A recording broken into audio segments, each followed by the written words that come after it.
hidup di Raijua ini bukan cuma setengah mati cari air. Harus nimba, harus cari sumber-sumber mata air yang masih mengeluarkan air. Dan kalau mau gampang, kalau mau dapat air yang cukup mudah, kita harus bayar.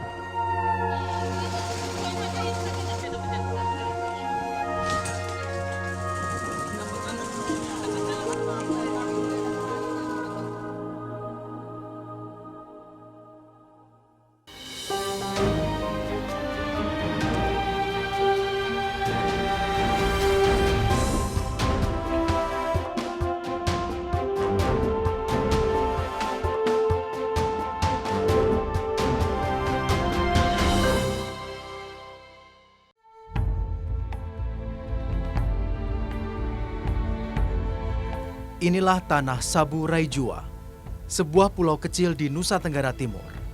Keindahan khas timur Indonesia terlihat jelas di kabupaten yang belum genap 10 tahun terbentuk. Wajah Sabu memang jauh dari mapan. Mereka masih terus mengejar segala ketertinggalan. Beragam tantangan ada di sini, mulai dari lokasi yang sulit terjangkau hingga kerasnya alam. Saat daerah lain Nusantara sudah basah terguyur hujan, Sabu masih saja betah dengan kemaraunya. Pelabuhan Seba di Sabu Besar hari ini sudah cukup ramai. Kami juga sudah siap berangkat.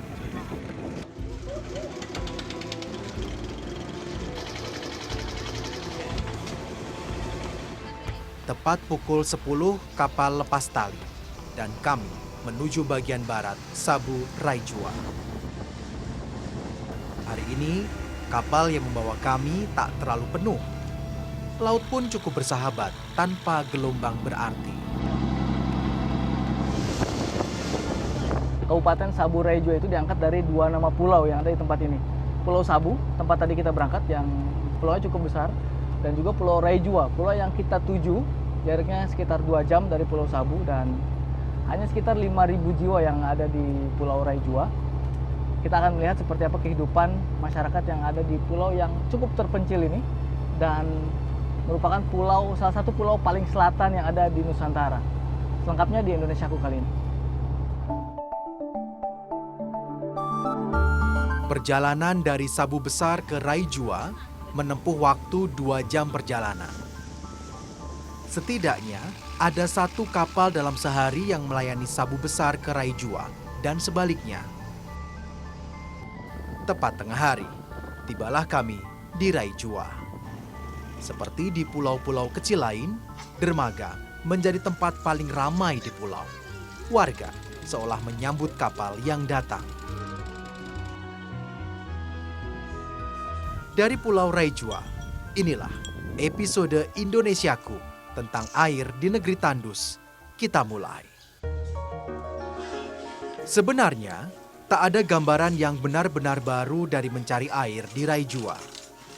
Kegiatan mengambil air di sumur-sumur menjadi pemandangan biasa. Pagi, siang, sampai sore hari, jerigen dan ember menjadi teman setia warga Raijua. Bukan perkara mudah hidup seperti masyarakat di sini, mengandalkan punggung dan kaki mereka memikul air sampai ke rumah. Sumber air yang dekat masih menjadi mimpi warga pulau kecil ini.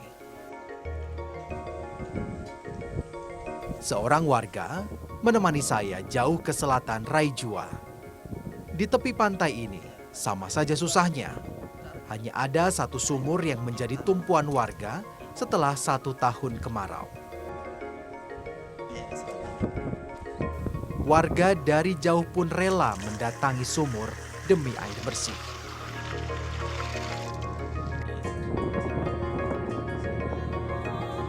Dapat berapa ya? Nah, lihat itu ada 1 ibu mau turun datang ambil air sini. Itu? Iya.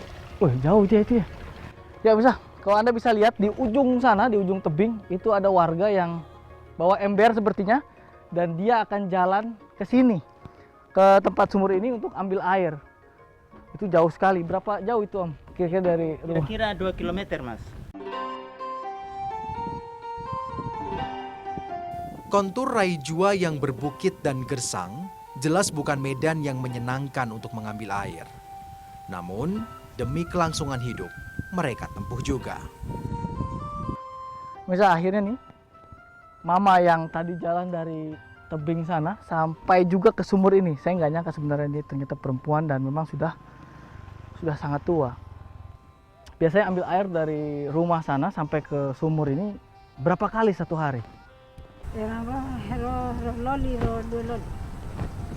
Dari rumah nenek atau di kampung sini, sumurnya cuma ini saja atau ada yang lain? Paling dekat cuma ini kah?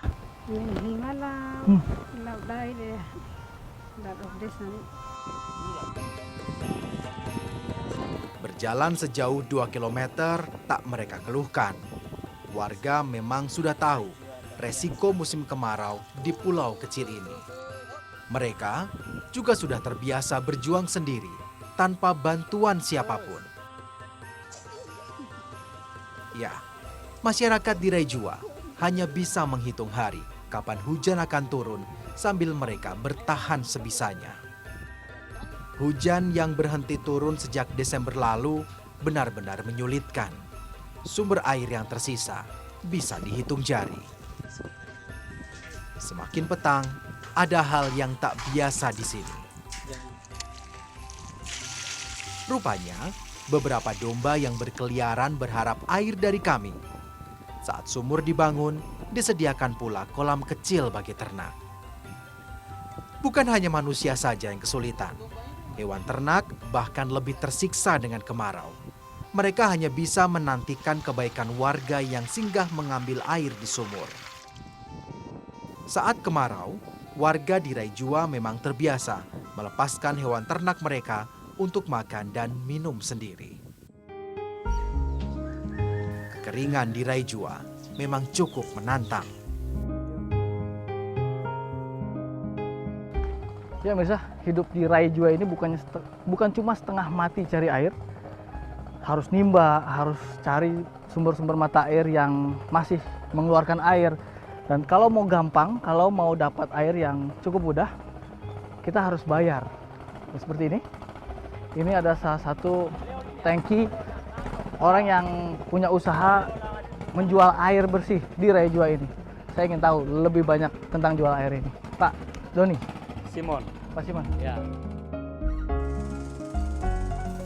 Bagi warga di sisi barat, sebenarnya ada penampungan sumber mata air. Inilah sumber air yang melimpah dan tak pernah kering di Raijua. Namun sayang, tak semua warga bisa mengakses sumber air ini karena letaknya yang jauh. Segala keterbatasan di Raijua membuat air semakin menjadi komoditas mahal. 300 airnya. 300.000. Iya. Di sini kan itu termasuk mahal, Om. Iya, mahal. Soalnya di sini kita masih kasih pungutnya air 50. Bayar air lagi Ya, 50. bayar air dengan apa? Jalannya enggak bagus. Jalan ke kampungnya. Kampung-kampung, masuk kampung jalannya enggak bagus. Sumber air ini merupakan satu-satunya sumber air yang pernah disiapkan pemerintah untuk mengalirkan air ke kampung. Namun, hal tersebut tidak berhasil. Warga hingga kini menantikan keseriusan pemerintah mengurus mereka. Warga juga sangat kecewa karena untuk air saja mereka harus membelinya. Tangkinya datang dari Kupang begitu, tangki baru. Nah itu tangki itu yang antar air kasih masyarakat yang punya uang. Kalau sana ada uang ya sudah. Oh, Pakai beli begitu, yang jauh dari sumur ini. Pakai Jadi- beli, enggak gratis. tidak ada yang berat.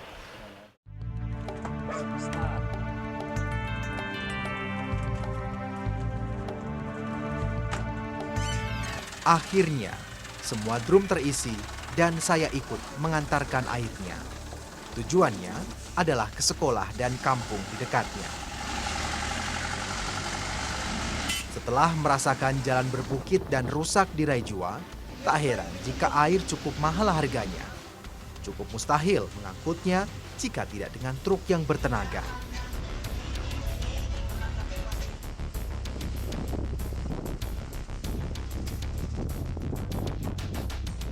Tiba juga kami di sekolah.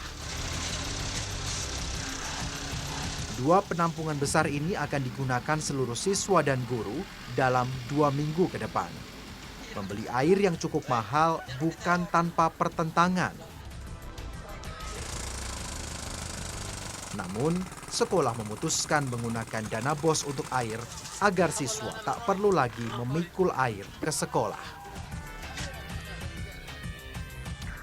Sebelum ada profitnya mereka harus bawa Bawa air jerigen. dari rumah Oh. tiap hari di jerigen yang 5 liter. Itu pun mereka cari air itu Pak, itu carinya bukan langsung ambil dari sumur yang Di rumah? berdekatan di rumah, bukan. Mereka mesti jalan setengah kilo, 1 kilo cari airnya untuk kebutuhan di rumah dan bawa ke sekolah ini. Dari sekolah, sisa air yang masih ada akan kami bawa ke Desa Bolua, salah satu desa yang paling parah terkena dampak kekeringan. Truk mendekat ke pemukiman yang harus berjalan 1-2 km ke sumber air. Warga pun sepertinya sudah tak sabar bisa mendapat air gratis dan dekat rumah mereka. Begitu kami bagikan, warga berebut mendapat giliran. Tua, muda, anak-anak, bahkan mereka yang sudah renta mengambil air sebisanya. Berkali-kali balik ke rumah dan kembali mengambil air. Ini seperti kesempatan emas bagi warga yang biasanya harus berjalan jauh. Ya bisa terasa sekali ya antusiasme warga ketika dapat air yang dekat dengan mereka. Ada yang berkali-kali balik karena mereka tidak harus jauh ke sumber air berkilo-kilometer. Dan kita juga sudah lihat mereka yang tadi harus beli air untuk dapat air bersih, dan ketika dapat gratis seperti ini jauh lebih berharga daripada uang. Ini boleh kah?